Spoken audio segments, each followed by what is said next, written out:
Good evening. I'm Sergeant Reeves with the Jacksonville Sheriff's Office Homicide Unit.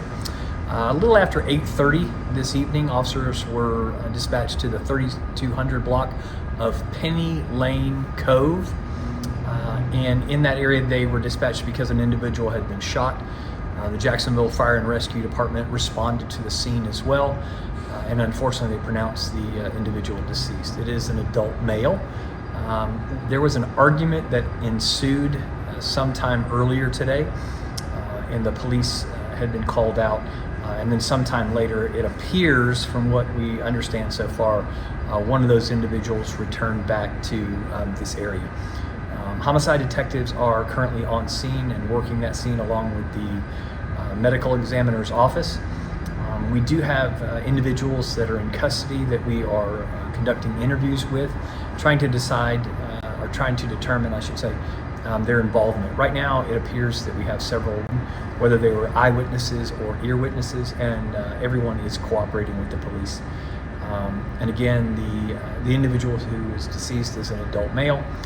Currently, we are still conducting interviews, so it's very early on in the investigation. I don't have a lot of other information currently, but we are asking for help from the community. Perhaps someone was out in that area. Again, this is Christmas Eve or Christmas night, and so if anyone's in the area may have seen something or heard anything, we're asking for the help from the public that they could contact either Crime Stoppers to remain anonymous, the Jacksonville Sheriff's Office at 904-630-0500, or if you could contact the Crime Stoppers tip with the Jacksonville Sheriff's Office as well. And again, we're looking for any information that could possibly help us with the incident. Alert. We begin tonight with breaking news in the Arlington area. Jacksonville police are investigating a deadly shooting. A man was found shot in the chest outside a home on Cesery Boulevard near Terry Parker Drive. Police believe the shooting stemmed from an argument. Let's go straight to News4Jax reporter Eric Gavigne, who joins us with more details into what happened. Eric.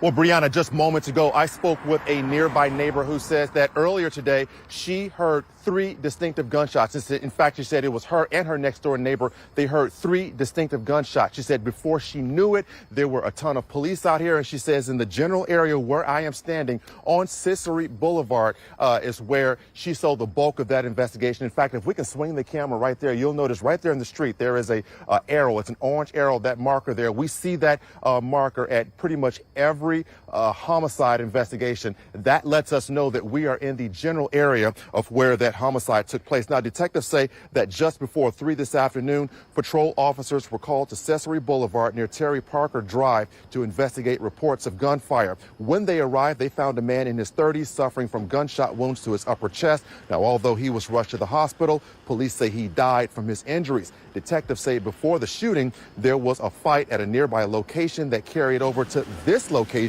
where the victim was shot. Now, what sparked that altercation is still unclear. Now, police have also said that they have people of interest who are being detained for questioning, but so far there is no word yet if any of them have been criminally charged. And if we bring it back here live, one other thing I want to point out. After talking with that neighbor, she told me, in fact, if we could swing the camera that way, Jim, right there at the intersection there of Cesery Boulevard and Terry Parker Drive, she says there was a UPS truck that was parked right there. She said she saw police pat the driver down. She said they didn't put him in handcuffs, but she said they put him in the back of a vehicle, at a back of a police cruiser, and they went off. We can only assume that he is one of the witnesses that they are speaking with, because she said hours later, there was another person from UPS that got the truck and drove off with that truck. So there's a lot of moving parts in all of this. As soon as we get new information, we will post that information on our website, news4jax.com. Reporting live in the Arlington area, Eric Gavigne, Channel 4, the local station. Eric, thank you.